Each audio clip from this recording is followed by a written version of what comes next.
Chris, we're fresh off the heels of Southeast Ruby. I know. It was super fun. I enjoyed it. Are you recovered? Yeah. It just took, a night or two of sleeping in, but I'm all good. How about you? I am still not recovered. I got home and my arm is injured. So I was like, I'm going to rest. And then now I'm not sleeping. So living the dream. Fun. So today is a special day for us. We have David Heinemeier Hansson joining us. David, do you mind just maybe giving a brief introduction, even though you may not need one? Sure, of course. So I wrote Ruby on Rails back in 2003 and released it in 2004. And I've been working with Ruby since about a year in advance of that or so. Rails was really my first big Ruby project. Well, that's not entirely true. My first real big Ruby project was Basecamp, but Basecamp was Rails when it got started. Those two things were intertwined. Rails was extracted from Basecamp.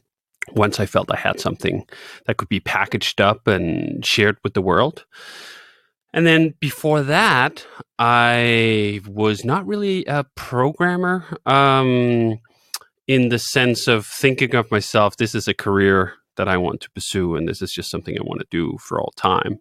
I'd been working in a number of programming languages and environments, both PHP and Java, that had some influences on me, but I didn't have the programmer identity yet. That really did not kick in until I discovered Ruby, and I found that this was something I truly loved doing. And before that, I had some false steps and starts at trying to learn how to program all the way from 6 years old on my Amstrad computer, trying to type in some game from the back of a magazine that never worked after you'd spend 40 minutes typing it in, which was a real drag. And then another time at I think 12 or 13 years old, trying to learn this thing called Easy Amos, which was also about games. All my computer interest was really about games from a young age. I just loved video games, loved computer games. And I thought that my involvement with programming would be through games. Not necessarily that I would be programming, but I remember reading this British magazine called Edge, which was a magazine about the video game industry. And I loved this idea of video game development as an endeavor of a team coming together, working on something for 2, 3, 4, in some cases, I guess 10 years to create a game. And I thought I wanted to be part of that, but I didn't quite know what my role was going to be. I thought maybe sort of game designer or producer or something of that sorts. So I was kind of a reluctant programmer. I had a lot of programming friends, and they did a lot of programming that I understood absolutely nothing of. Assembler in particular was never something that was compatible with my brain, and neither was C and pointer arithmetics or any of that really low-level stuff, which games is really a lot about. That most actual game programming is not exactly akin to the kind of programming that I ended up liking. So I could see why it didn't take. But I'm really happy that route, getting into computers at a relatively young age, playing with computers a lot, failing at learning how to program, being interested in computers for the sake of using them to make stuff, make entertainment, make games. I was involved in the scene, too, as it was called, the demo scene in the Amiga days back in Europe. Again, not as a programmer, as sort of someone on the periphery, as a trader. I ran a bulletin board system. I had 3 modems in my tiny little room in our house in Copenhagen at 14 years old or something like that, and kind of always just wanted to be part of it, but didn't know where my role was going to be. So that's a really long-winded tale of how I then ended up finding my identity as a programmer, which was straight through finding my love of programming in the Ruby programming language. That's funny because I had kind of a similar experience where my dad gave me an Atari programming book, and we didn't have his Atari anymore, but I was like, wanting to make games too. And then reading that book, it was like, here's how to build a calculator. And I was always like, yeah, but how do I do like graphics and, all these other things? At the beginning, you're like, I want to build something practical that, people can use. And it's kind of, games are just a lot of detail, and you have to worry about physics and all this other stuff. And especially for performance, having to dive into assembly and stuff like that. So it's interesting to see that because I imagine there's quite a few people who have come from games as their inspiration to originally learn programming. So where did you go from there? You were kind of, how old were you when you were doing this stuff? And then like, how did you get into doing Ruby from there? So these failed attempts were kind of, first at 6 years old. Well, not a big surprise there that didn't take. Then again at 12 or 13, that didn't take. Then kind of getting involved into programming through sort of the side door. I was setting up that bulletin board system when I was like 14, 15. And that didn't really involve programming, but it did have some scripting. I forget what the bulletin board system was called, but you could kind of configure it as to how it should look and what the flow was going to be. So it was really an information system. And I think that was part of the shift that I got interested in the information systems. It came through games, and I thought I wanted to make games. Then I learned what making games was actually about, which is a whole lot of math and pointer arithmetics and all this other stuff we just talked about. Realized I didn't actually like any of that. And then being on the periphery of games, first through running a bulletin board system that was all about distributing pirated games. It was all wares stuff. I then got involved in the internet. So the internet came to me in maybe 94, I think. 94, 93, I was senior year of just whatever elementary school, or it's called something, 9th grade, whatever that was. And we went to university on some excursion, and the class got sat down in front of a bunch of computers that had whatever the early browser was, Netscape something, and got shown what HTML was and what you could do. And that was really a powerful moment for me, because here was something on the screen, and you would change some tags, like you would insert blink, and then the text would blink. And it was such an immediate feedback loop. It was nothing like these other programming excursions I had tried before, where there was just so much setup work. Before you could get anything even on the screen, you had to know and do so much. Versus HTML, I mean, not really a programming language, it's a markup language, but it kind of felt a little bit like a programming language to me at that time. And it felt incredibly powerful to be able to make the computer show stuff just by changing a few tags. So that experience stuck, and I learned a little bit more about HTML, and I started working on gaming websites. And I did a bunch of the HTML for the gaming websites and the original sort of setup for that. And then I worked with some friends of mine who were programmers to do the back end for it. This was early days CMS systems, basically, which was, again, like 95 or something like that. And I just, I worked with programmers. I would do some HTML. I would kind of just tell the programmer I was working with, the friend of mine I was working with, how I wanted the system to work. And I just really liked that. I really liked just designing the information systems.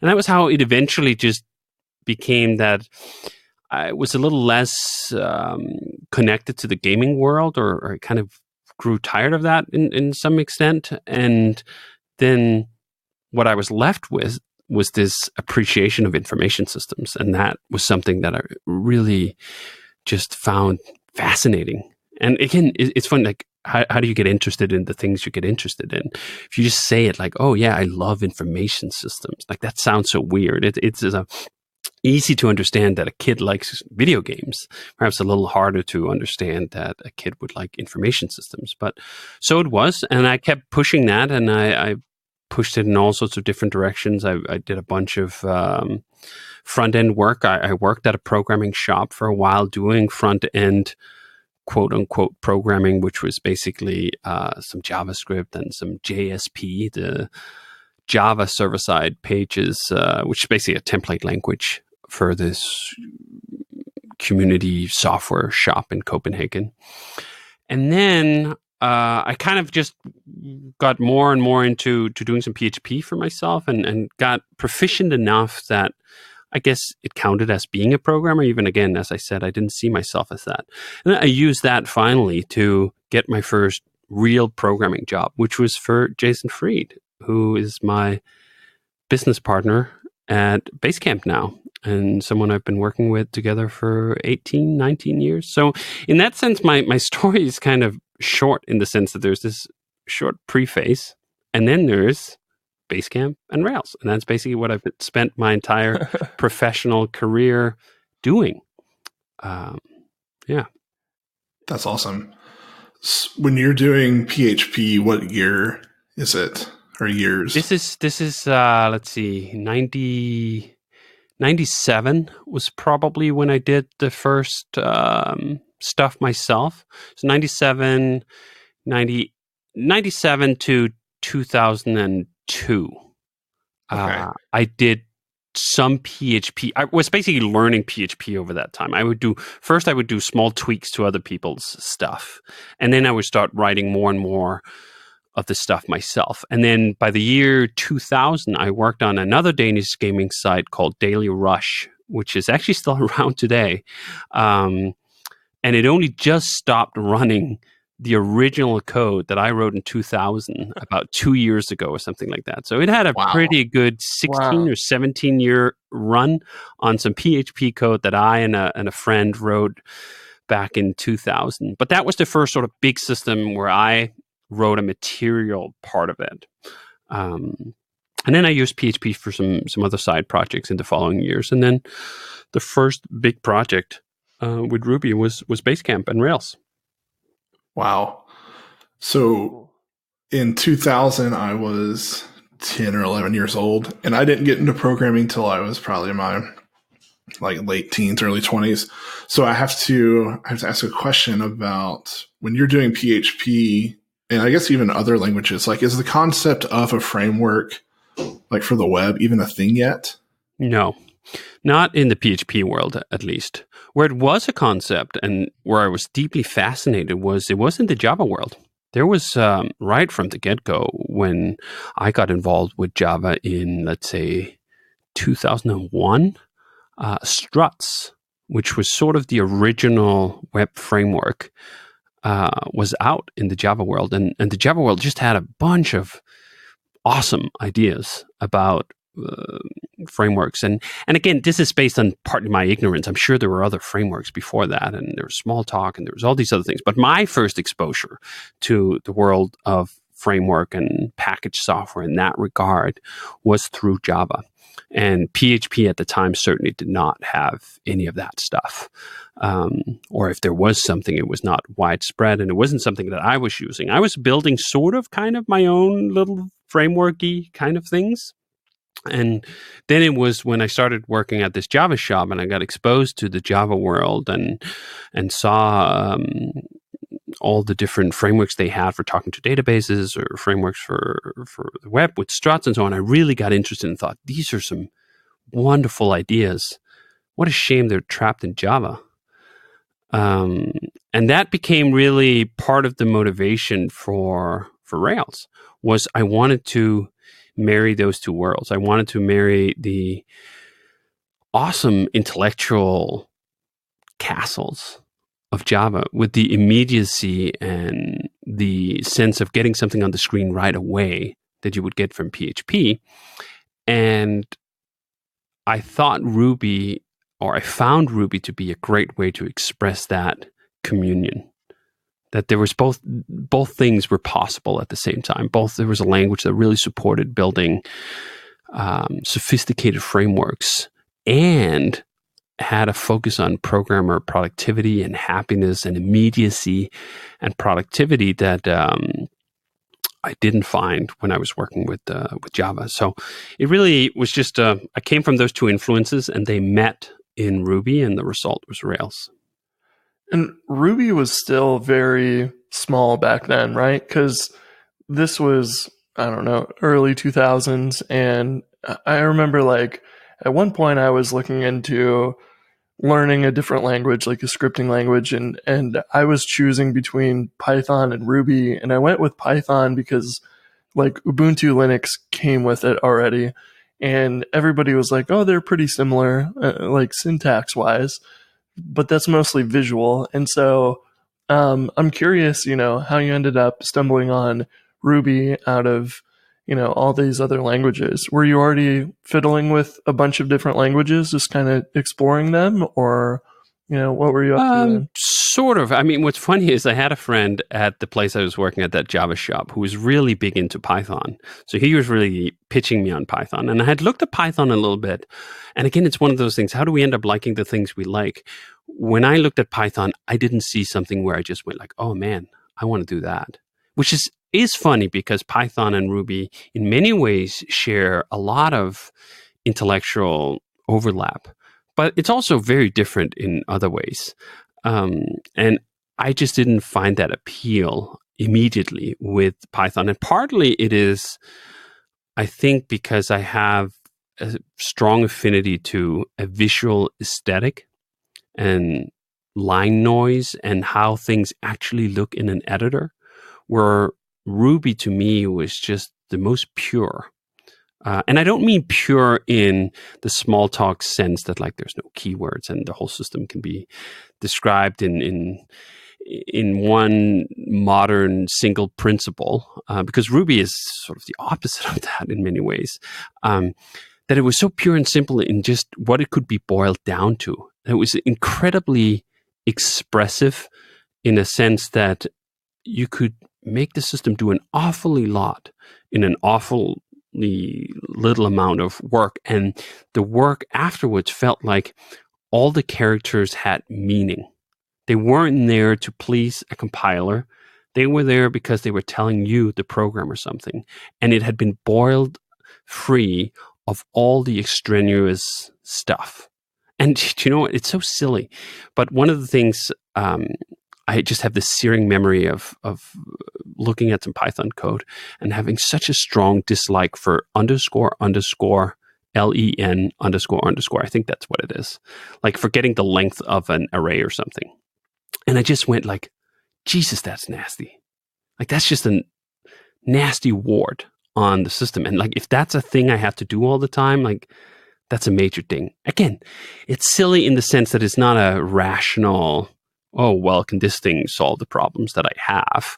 Of course it can. Of course it could build the same systems. And clearly many people did. And many people took the same ideas that I had or similar ideas that I had for Rails and did them in Python, Django, and otherwise. It's all great. It wasn't for me. I didn't have that connection. And that was what was so magic and still somewhat unexplainable. Like I can come up with all these like, oh, it's because of the blocks, or it's because of the ease of making DSLs, or it's because you can so invisibly extend the core language or the standard library with your own extensions. Yeah, I mean, there's probably some of all of that. But if I was to sum it down, I think actually love is a good expression for it, which I get has gotten a bit of a bad rep lately. And I think that's fair. I mean, not all programmers have to love their programming language, and not all programmers even love to program. For some people, it's just a job and they do it well and totally fine. I have the utmost respect for that. That just wasn't my trajectory. My trajectory was literally falling in love with Ruby and letting that change my personal trajectory, I mean, my professional trajectory, that I literally started thinking of myself as a programmer, something I could do for the rest of my life because of this programming language. That's a pretty big mark on someone's life. So, of course, I'm going to be biased. And then that bias is then doubled down by the fact that sort of pretty much the first thing I make, Ruby on Rails and Basecamp, turn out to be these 20-year successes. I empathize a lot with just the idea of like loving Ruby, because when I had a brief stint trying to be a computer science major in college, and I was really like finding, I guess, kind of my identity as a programmer during then. And a lot of my classes were Java. And so I remember like learning these like data structures, just simple data structures like linked lists and things like that. And I remember like that was also the time I was kind of itching and inching my way into Ruby. And I remember like looking up like linked list Ruby, and there's like nothing about it. And I was like, that's what I want. So yeah, that's a good way of describing it too. That part of the appeal of Ruby is all the things that make you not think about, which is kind of the joke of one of the first presentations I did on Rails. I was pointing to the screen and saying, look at all the things I'm not doing. And that was really the appeal I had with Ruby. Look at all the things we don't have to worry about. Look at all the things that are just given to us. And I have this still now. I mean, I write a fair amount of JavaScript, for example.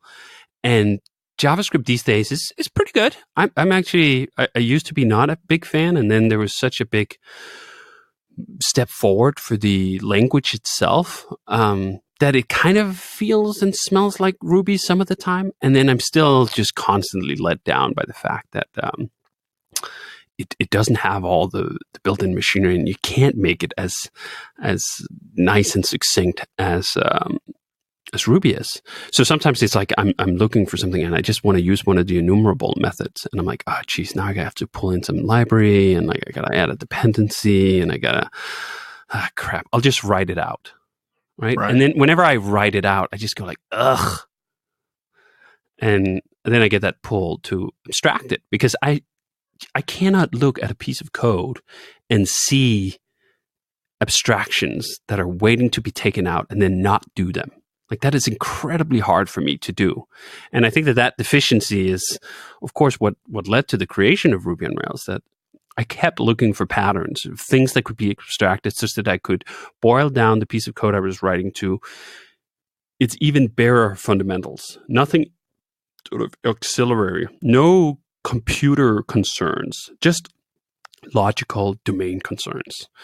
And Ruby, again, I mean, I've been writing my own Ruby for, again, damn near 20 years through active support, where whenever there's something in Ruby that isn't quite to my liking, which is actually incredibly rare in the grand scheme of things, Ruby is exactly perfect for me like 98% of the time. But where it really takes it to the sublime is the last 2% I get to add and I get to change. And the magic that Ruby endows me with the power, not only to do that, but to present those changes and my amendments to the language as though they were on even terms. That truly is just such a liberating concept, where you cannot tell the difference between a method that I've added to integer and one that came with the language. And I understand that for some people, that's actually a drawback, right? They scream monkey patching, and they're very afraid of what will happen if you allow programmers to change their environment. Where I go, this is exactly why I like Ruby. This is exactly why I like the environment. And if I could not do these things, who knows where things would have ended up. I feel it just utterly oppressive to work in a programming environment where I feel like there's some ivory tower language designers who knew better, and they're here to protect me from myself. I always just get that rebellious instinct, like, fuck you. Like, maybe you know better, maybe you don't. I venture to say that the designers of Java back in early 90s, they probably didn't know everything just yet. And the straitjackets that they put over that language, at least at that time, didn't pan out so well. And all the rope that Mats gave us to hang ourselves with in Ruby, we didn't use it to hang ourselves with. We used it to construct beautiful hanging gardens. And that is just a matter of difference in real core sensibilities and beliefs.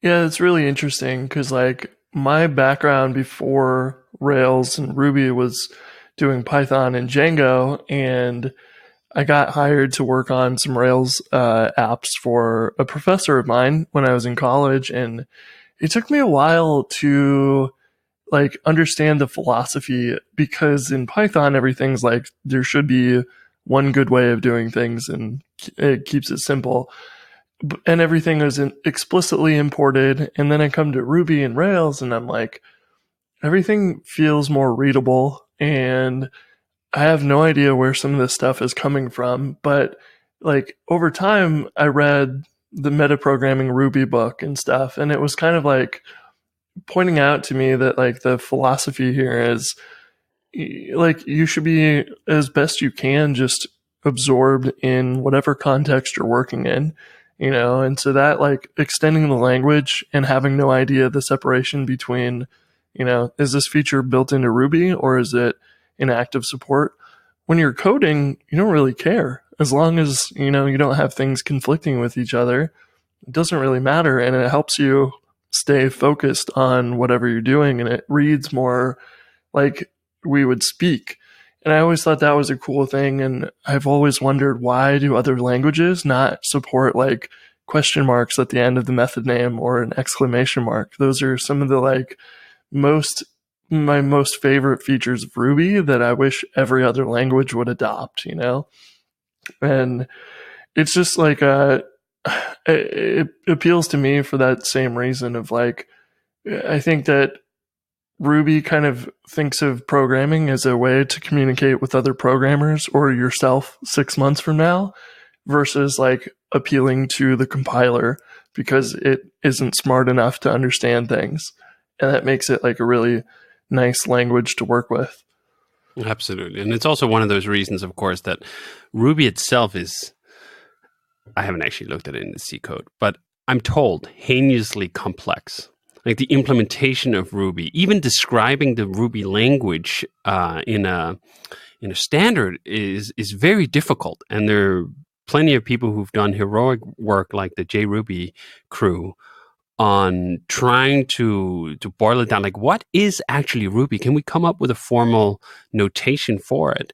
And I have all the sympathy with that, but I also regard that as the great triumph of what Mats did with Ruby. He basically said, I will bend over backwards on my end, making Ruby, and I don't care if it's really complicated. I want the appearance of using the language to be this fluid, poetic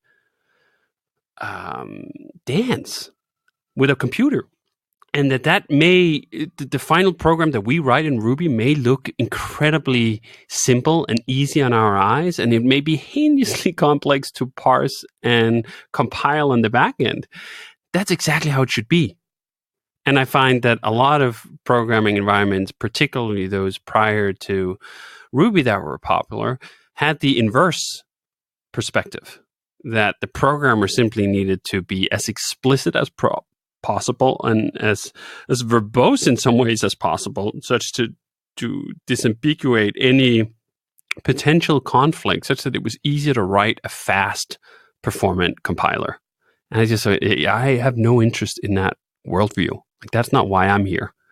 And I think that that's one of those fundamental philosophical ways of looking at the world, orienting yourself at the world, that then filters into 1,000 tiny decisions that then all add up to a real difference. And that's why when someone say, for example, that Python and Ruby, I mean, they're kind of the same, just different syntax. I just go like, no, I mean, they're not, right? Yeah. That doesn't mean there's better or not or worse. I mean, clearly for me, Ruby is better for me. And I make no bones about that because it appeals to my worldview and my sense of aesthetics and justice and all these other factors. But it also explains why we shouldn't try to boil this down to, there should just be one language.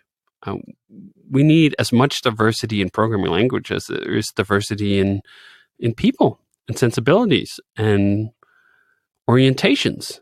And that is not a flaw, which is also why the whole popularity contest, which, I mean, I'll be honest, I mean, Ruby on Rails did play that for a while. And then I guess, came to a point, or I came to a point where I was just like, why does it really matter? Like, as soon as you get a self-sustaining community, you're good. Like, you don't need to be the biggest thing out there. In fact, I think much of the constant churn and kind of constantly different approaches and very different views on things that are happening in JavaScript is happening because you're trying to force a bunch of people who have fundamentally different views of how programming should be done in under the same roof. And I think it doesn't always work out so well. And I'm just more comfortable and more content in a community like Ruby, where we don't all agree on all the things, but we agree on a lot of the major things most of the time. And that enables us to do better work together. We had Luca, who created the Hanami framework in Ruby, on the show a while back. And one thing he said was like, we're not trying to like unseat Rails. Like, it's not kind of like it's not a popularity contest. It's just an alternative. And I thought like that's such a great view of things, because I feel like when that, like, if it's winner take all, it's a lot of unnecessary conflict and stress that like I don't need. So agree. I mean, the irony, of course, is somewhat that the Ruby language is unique in the sense that, at least as far as web development goes, Rails has sort of broader influence on that language than almost any other framework has had on any other previous language, certainly in the web development world. But even so, the principle holds the same, that as long as you can find a community of people to work with. I mean, you look again at the Rails community, right? Like, the majority of the work is done by a relatively small group of people. At least if you look at sort of how much have each individual contributor contributed, there's a small handful of people who've contributed a lot, and then there's a very large community of people who've contributed a little, and both of those things matter. But if you had a much smaller community, you could still make a lot of headway, as we did with Ruby on Rails in the early days, where it was a tiny community. We still had everything that we needed to make things happen. And I think that that's part of the illusion that's good to knock down, is that, well, just because there are these frameworks like Rails itself that has had, 6,000 people contribute to the source code, and many thousands more contribute to the community at large. It looks like this huge behemoth, and like, if you were to start from scratch tomorrow, how could you possibly build something up like that? Well, nothing large ever was birthed large in the programming community. Almost everything started from small beginnings. Certainly, if it's an open source piece of software that didn't have a huge corporation behind it pushing it. So that's one of the things. Like, okay, if there wasn't Rails, then like I would just start building something else that would serve that for me, and I would start out just by building it by me alone, and then I'd invite a few people who might want to have a look and share some of the work, and then we do that. So I think part of it, though, is that it's not really about sort of the work. People are less, in my opinion, evaluating communities and frameworks on the basis of, oh, there needs to be a bunch of people because there's a bunch of work. No, they're looking for safety and security in numbers, and to be part of something that they feel like is successful, and thereby they are, as an extension of that, successful, which is a little sad from my perspective, but also human, I suppose. I recently read a wonderful book called Escape from Freedom by Eric Fromm, who goes over this principle of how, if you feel partly powerless in your work or in your life, you can feel powerful by being part of a powerful movement or submitting to a powerful identity of some other kind. And I think some of that is what's going on in the program communities as well, as it is in all other factors of life. So on a related note to that, we see kind of programmers by default these days looking for, if you're going to build a new app, you choose first your framework and then your backend framework, your front-end framework, and so on. But the thing I see consistently time and time again from you guys is that you think about things from first principles and you tend to build stuff from scratch. So, TurboLinks was kind of like we understand the premise of like React and what they're trying to get at with that. But what if we thought about it from scratch and, came up with that approach and Stimulus and Rails itself? And I'd love to hear kind of your philosophy on that and how you guys approach that and the trade-offs, I guess, because in some sense, I'm sure people think about choosing a framework as a option for speed. Like you don't have to go reinvent the wheel. But that may not necessarily be the best solution. So I'd love to hear your thoughts on like building new frameworks or like tools to do your job better. Sure. So I think for me, it starts with the concept. Is the concept I'm trying to express, has that already been done? And when it comes to, for example, TurboLinks and everything that we're doing, the concept boils down to where do you want your HTML to be made?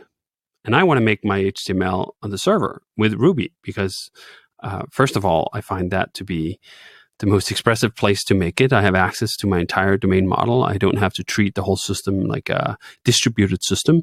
I can send HTML down the wire, and that works well. And then if you accept that premise that making HTML on the server is a good thing, that you don't want to basically have a transport layer where you have to boil everything down to a bunch of JSON that you send over to JavaScript, and then you instantiate that on the JavaScript side, and then you have a lot of objects on the JavaScript side to deal with it, then a surprising number of consequences follow from that concept. And that's basically what we've been fleshing out, both with TurboLinks, with Stimulus, and we have a whole host of other ideas that we're building from that principle, that HTML is better cooked on the server and served to a client. Now, you could, of course, say, well, just don't do it like that. Just do it like what's currently in vogue in the industry, which is to just send JSON back and forth and then make more of your system on the client side in JavaScript. It totally works for some people to do that. First of all, I clearly have a bias towards writing things in Ruby. I also find that having worked with some of the data-driven approaches to front-end development, that they didn't feel very productive to me. Like I felt like I was a lot slower at making systems than what I was when I basically, and again, this is why I love these sayings where proponents on either side of the question can rally around it. Like I love to program like it's 2005, and for naysayers of that, they'll go like, well, you're just stuck in the past and you need to move to the present or whatever. That's not how we do things anymore. It's not modern. It's all these other things, right?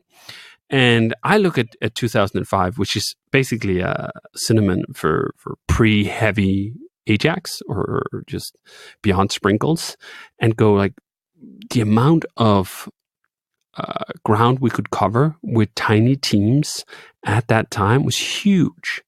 Why would you want to get away from that? So the basic premise here is that keeping things simple in that regard, and yet still reaping the benefits of progress, reading the benefits of progress in terms of speed, which is certainly something users care about, certainly something I care about, but also seeing the diminishing returns. If you can simply respond to an action in 100 milliseconds, that's good enough. Like, yeah, maybe there's a way to respond in 20 milliseconds, but for most information systems, that additional latency just doesn't matter. So you're optimizing something that no users care about. And I don't care about it as a user myself. I'd rather spend that on something else, like on a more productive, pleasurable development experience. So that is a lot of it is that I like to look at all these problems from that core concept. Is there a deeper assumption here that we can challenge? And the assumption behind React and other Ember and so forth is that rendering on the client side is a better way of creating quote unquote modern web applications. And I went like, do I actually believe that that's true? And we did a bunch of experiments when we were evaluating things at the second rewrite of Basecamp, and also actually at the third, where we looked at different ways of doing this. And would it really be a lot better? Could we make a better Basecamp, for example, if we moved everything to, say, React? And the answer was simply conclusively no. The changes that we could make in how the application felt would not be appreciable by users, and it wouldn't be something that would give us a material different standing in the marketplace, and it would make me, as a programmer, much more miserable. So that seemed like a poor trade. And therefore, we went searching for basically ways to do things that fit with our worldview and our perspective on how best to make applications, which, as I said, in this case, derived directly from the idea of sending HTML over the wire instead of sending JSON over the wire, and just following that to the end of the world in terms of consequences, which is quite similar to how Rails got going. Is that, okay, I want to use Ruby to make a web application. What do I need? Oh, I need to talk to a database. I should probably wrap that in some objects. Oh, I need different adapters. I want to run SQLite on development or MySQL on production. Or I want to collaborate with people who use Postgres. We need this thing. Right? You start from these core assumptions here. Like, I want to use Ruby. Oh, there isn't something in Ruby right now to do all these things, so I got to make them myself. Okay, no biggie. I want to send HTML over the wire. Oh, there isn't a lot of tooling around that. No biggie. Let's just make it ourselves. I think sometimes programming can seem so complex because there's so many choices and they're so well developed and they're snazzy and they have websites and they have core teams and they have all these things. And that intimidates people to the point where they think they can't make things from first principles themselves. And I don't believe that. I've started, 40, 50 different gems, and most of them don't turn out to be Rails or even Active Record or something. There are just small things. And I just start with the smallest thing that could possibly work, essentially. And then I'll commit it and I'll share it. And a bunch of people will point out how it's inefficient or could be improved in some way, and they'll make improvements. And 15 years later, we end up with something like Rails. Or we don't, but either way, it both starts from this same origin that you don't have to be this genius to be able to consider things from first principles. In fact, much of my early code is like kind of not necessarily that great and gets rewritten all the time. I venture to say that the percentage of lines in the Rails code base that still has my avatar on the Git blame line, it's probably fairly low, even though it started out obviously in 2004, like the count was 100% before anyone else contributed to it. So anyway, just a way of saying I don't have any fear of starting from scratch, of throwing all of it out and figuring what do we need to do here to fulfill the core assumptions and principles that I want to see work. And that's a way of where I fall in love with ideas. I fall in love with concepts, and then just get started and you make them happen. And it's easier than you would think it is, I think. Like, as I said in the beginning of this show, Ruby and Rails and Basecamp all came together at the same time for me. I started working on Basecamp using Ruby to do it. I was not a great Ruby programmer. I had just learned Ruby, in fact. And then I started building little pieces of tooling that I needed to build Basecamp, and they were not great pieces of tooling, but they got rolling, and just kept working at it. And then in the end, I had something to share that other people could improve upon. And hey, there you go. Just started from basically just a programming language, no or very little particular tooling for building web applications in it. And you took someone who was barely thought of himself as a programmer a few years earlier, and here we are, still running Basecamp to business 15 years later, and Ruby on Rails still going strong too. That's funny because thinking about like, there's a lot of people that you see in the community who will be like, they ask questions like, where do I put this code? Like my business logic or whatever. And I think people, when they use frameworks and stuff, tend to have this like, we have to play within like the rules that Rails says, and we can like, our code can only go in the views folder, the controllers, the models, or the helpers. And like, they forget that like, this is all code that your app runs. Like, you should treat it as if all of that code was something you could modify. You know, this is your code. And there's just this like different mentality now. I feel like that a lot of programmers are just kind of looking for someone to tell them where to put stuff. And I don't know that a whole lot of them start a project like completely from scratch. Like, what if you had just Ruby on its own, no framework, and you were left to go build your web server? You know, that there's not a lot of projects that start from complete scratch like that, or developers just don't do that anymore or something. Which I think in many ways is not a bad thing, right? Like, the reason I got involved with Ruby was because Matt and a bunch of other people had done the core work in C, such that I didn't have to deal with that. And I was very happy to build on top of that work. So it's not necessarily that you have to start from scratch every time when that kind of doesn't matter. But I do think your first point is incredibly important, which is like, this is all just code. Like, if you arrive at a situation where you feel like, this is not right, you can open up the code and you can change it. And in no environment, I would say, is that as easy to do as in Ruby on Rails. Like, you can literally open up any gem, make a change right there in the editor to that gem you just opened, reload, and see your change. I mean, you may want to package up that change as an upstream patch or blah, blah, blah, whatever later, but to understand how things work, we give you such a transparency into the system. And part of that, of course, is also that the conventions are there just because that's what most people do most of the time. It doesn't mean that it's what all the people have to do all of the time. And sometimes it does make sense to break out of those and just do something different. And that's one of those things, for example, where they're like, where should I put my business logic? Well, I just put another Ruby object in, or Ruby class in the models directory. It's not an active record. It's not something else. Like, that's totally fine. And I think part of that, though, is just getting both familiar and comfortable and confident in programming itself is something that takes time. And the earlier you are in your evolution of that, or in your training for that, the more likely you are to think, well, someone probably thought about this and thought better. And the answer is sometimes, yep, that's true. Sometimes it's also not true. Like, someone didn't think about this at all, or didn't encounter this edge case or this use case.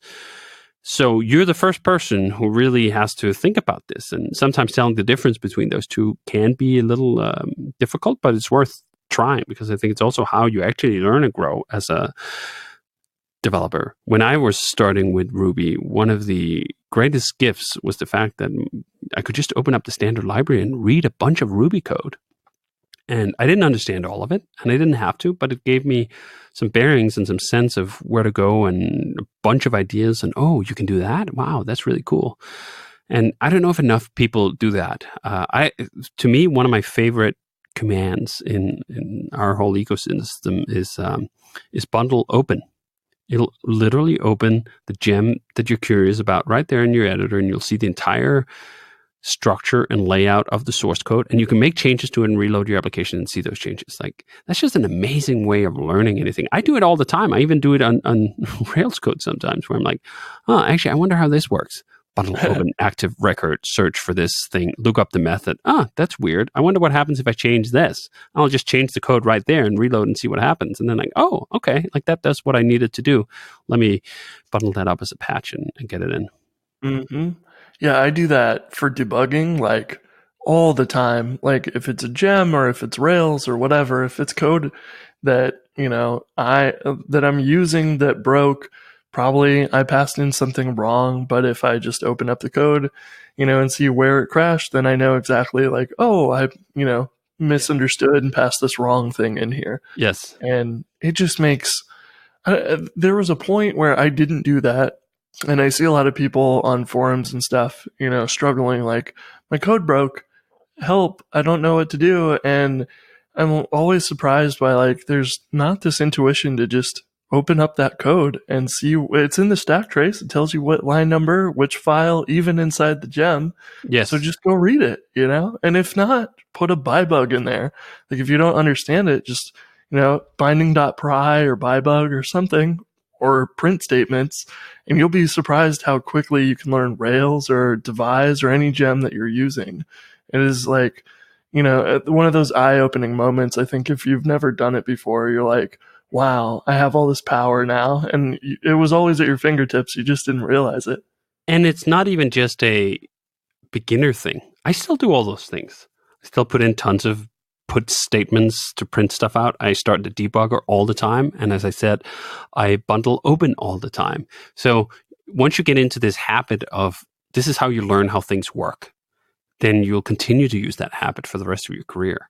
So the sooner you can get started, the better. Before we let you go, I have one more question. So you said like you've been doing this 20 years, Rails, Ruby, they've matured. Of course, it's not as maybe present as it was a couple of years ago, but people talk about the demise of Ruby, and Ruby is dead and Rails is dead, and every year an article is written. And I'm just curious your perspective and your thoughts on that, and how like someone like me who like worries about that can kind of view the world moving forward. I think a good place to start is ask yourself, why would you worry about what other people use? What does that matter? For me, Ruby was good enough when virtually no one used Ruby, and Rails was good enough when only I used Rails. So right now we're in a situation where literally hundreds of thousands of times more users are using it. So does it really matter whether it's 100,000 users or 10,000 users or 5,000 users? Why do we seek refuge in popularity? Why does that matter? For me, clearly it doesn't. That's one of the reasons I picked Ruby in the first place and wrote Rails in it. But it doesn't have to be as extreme as that. I can understand why someone would want to be, I don't want to be alone in this world, in my community. But is that a realistic thing?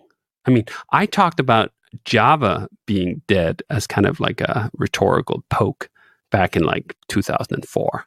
Is Java dead? No. Tons of people writing Java. Like things don't die, right? Once they reach a certain level of escape velocity, they just generally don't die. And what dies is people who are wrapped up in the sense of popularity contest of whether something is the most popular or the most recent. Like it can become unattractive for those people. And I think that's fair. And things have life cycles. Like it would be extremely odd, even bizarre, if something like Ruby on Rails, after, damn near 20 years, was still the most popular thing out there. Like, how would that even be possible? It wouldn't, right? So that's part of the aging process, is to realize that everything has a life cycle.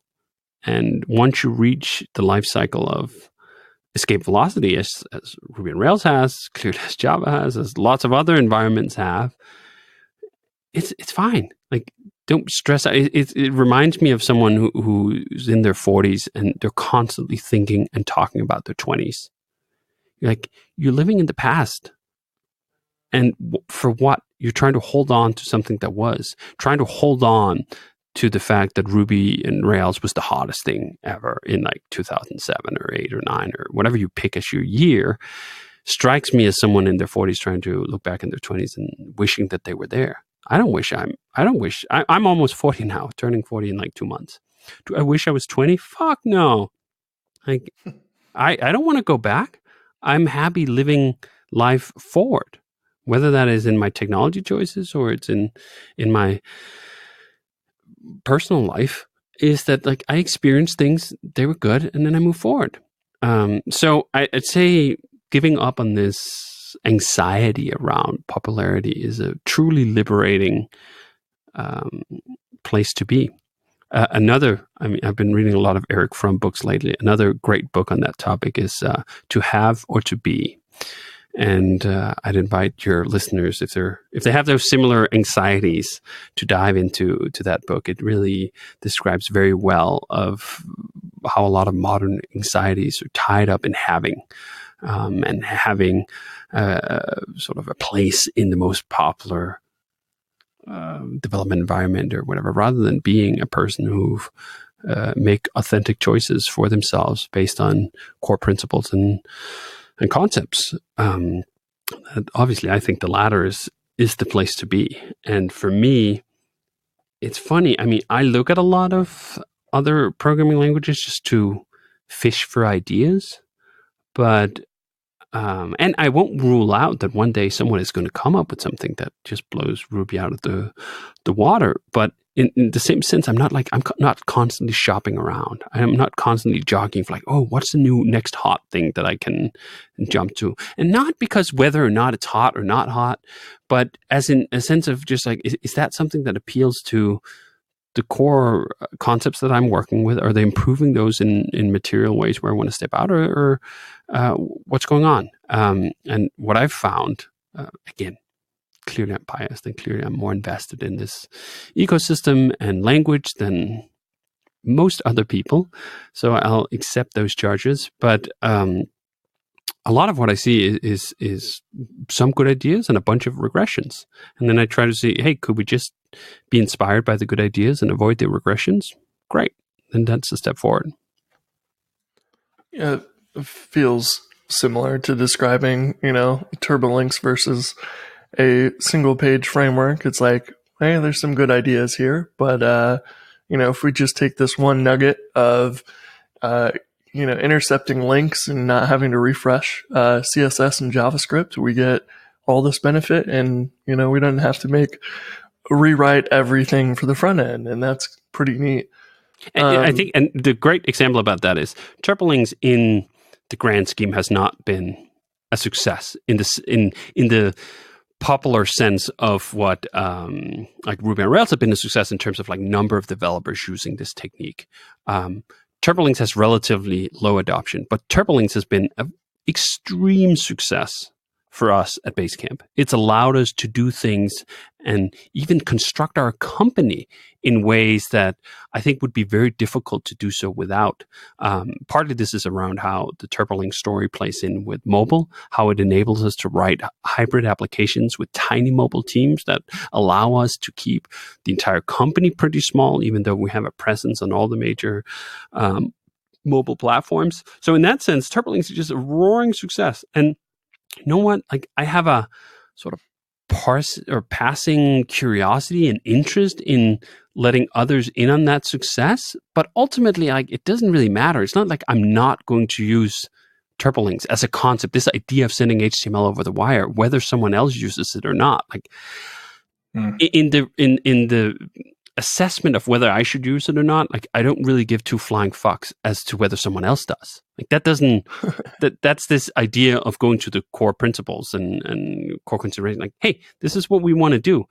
If someone else want to come on board, awesome, fine, come on board. If you don't want to come on board, awesome, fine, don't come on board, right? So I think that TurboLinks is really the best example, actually, to explain that better so than Ruby on Rails, because Ruby on Rails has been this huge success, right?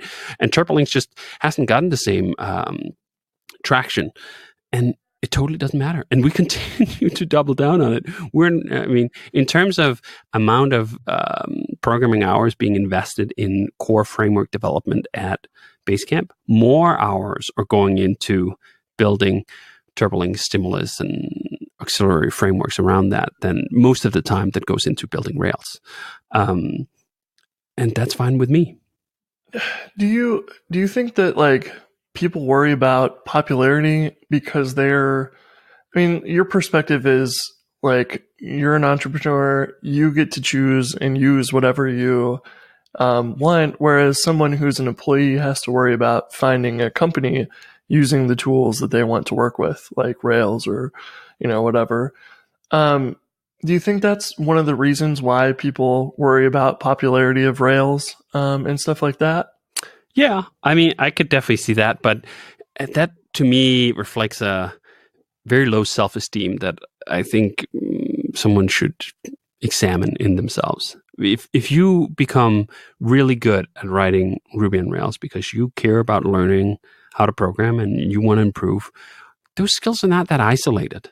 Like if you were forced to work with something that you wouldn't prefer to work with, but you had to work with, you could probably switch over pretty easy, right? Like if you look at the main influx of Java people in the early 2000s, a very large percentage of those were small talk programmers who ended up for a variety of commercial reasons to give up on small talk and just accept that Java was the commercial alternative. Did that make them poor Java programmers? Of course it didn't. Like some of the most influential thinkers in that world were people who came from small talk. So I think that this anxiety about like, oh, am I learning the wrong thing is a very myopic way of looking at learning and as improvement as programmers. And also just flat out premature, especially when it comes to something like Ruby on Rails. There's been millions of Ruby on Rails applications created. If you like working on Ruby on Rails and you care and tend to your craft in such a way that you become a good programmer, you will have work in the Ruby on Rails community for decades to come. That's really good. I appreciate that. I'm going to cancel my therapy session for later. No, that's a really good way to look at it because it is like hearing it like that, like it does seem a little silly now. So I understand those anxieties, right? And I don't want to be glib to them because it can come across glib, especially as you say, not only am I an entrepreneur, I don't have, I was going to say earthly worries. That sounds even more self-indulgent, but in the sense of like, I don't need to worry about finding another job, right?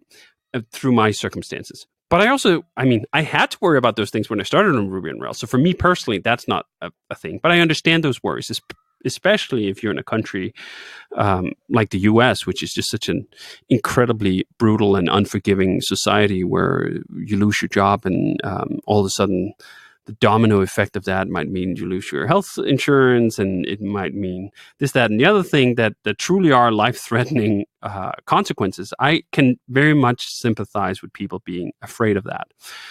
Of course, that fear has a tendency to manifest itself in all sorts of irrational ways that aren't truly thought through.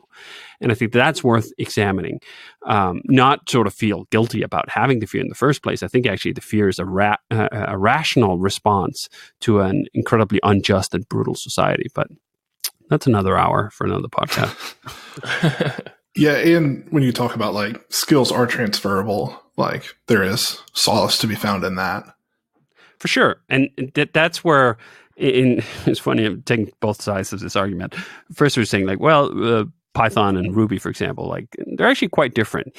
They are in their sensibilities and what they focus on, but like the core aspects of becoming a good programmer and writing good code, there's obviously a ton of overlap in that. And I'd say for most programming languages, there is a large amount of overlap. Yes, there are some large paradigms like functional programming versus object-oriented programming that has some sort of splits between them, but I think that's a minor of the 2 points. And either way, it's not like we're facing a clash of civilizations here in the sense of a clash of programming paradigms that if you did object-oriented programming, you're forever left behind because like the future now is entirely functional programming.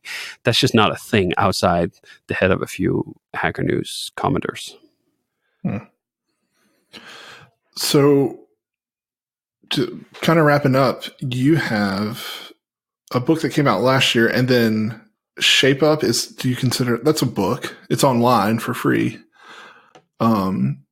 Is there anything else that you have going on that worth mentioning here you want to share? I think Shape Up is a great one to plug. We just released that. Ryan Singer compiled the book based on how we work at Basecamp. We've been sharing a lot of business, hiring, marketing, broad ideas about how we work for a long time. Rework was a big bestseller of that. The latest book we have, It Doesn't Have to Be Crazy at Work, just from last year, touches on that. But Shape Up goes into the nitty-gritty of how we actually work week to week and how we structure the work and how we, as is in the title, shape up the work and present the work. And I think that's a debate that kind of went dormant for a long time after Agile saw and conquered all. I was around for the early days of that, where Agile was sort of fighting either a real or perceived battle against waterfall and other heavy-duty methodologies. So I think a lot of times people have kind of just not questioned the methodologies of work for a while. They've just accepted that Agile as a big bucket is a thing, or Scrum in its particulars is a thing, and that's just what we do, and backlogs are just a fact of nature, and that's something we can't question. We question all those things in Shape Up, and we question them from a perspective of actually having done something else and sharing what we do instead. And I think that's a great book, especially for developers to dive into and start questioning how they work. Yeah. So I think that's well, let me plug one more thing too, because I'm always getting heckled about not plugging enough, which is our Rework podcast, because we're actually taking a lot of the concepts from Shape Up and we're turning those into episodes. There already was one episode on Shape Up itself, and we're going to do some more deep dives on that. I have a burning desire to do an episode on bugs are not special, which was a debate I just had over the last few days on Twitter and elsewhere. So that's going to appear on the Rework podcast. That's rework.fm. And I go on there a fair bit since we produce it in-house at Basecamp. So I'll leave it at that. Awesome. I love your podcast, and I haven't had a chance to read the entire thing yet of Shape Up, but I'm really looking forward to doing that, hopefully this weekend. Jason, you have anything else you want to mention? Last thing that just came to my mind. So I know Rails 6 RC2 went out recently, or is going out. Is out. Yep. Is out. Okay. How is that shaping up for the official 6.0 release? Good. Too slowly, in my opinion. We've been sitting on the 6.0 release for too long. And part of that is I had other things distracting me for a while, so I wasn't pushing on it. And I think just summer break in general and so on. But Rails 6 is essentially done and has been done for a long time. We've been kind of fiddling with it a bit and should just have pushed it out. And this is now the last stop before the push. I'm hoping that maybe as soon as next week or the week after that, we can push out final. Cool. Awesome. Thank you. Thank you for all your work on Rails and just Ruby in the community in general. We also really appreciate you joining us today. Absolutely. My pleasure. Thanks for having me on the show. Chris, you got anything else? I don't think so. Yeah, thanks again for joining us. We were really excited to hear you were going to be on the show. So, yeah. Well, maybe have you on again in the future. Absolutely.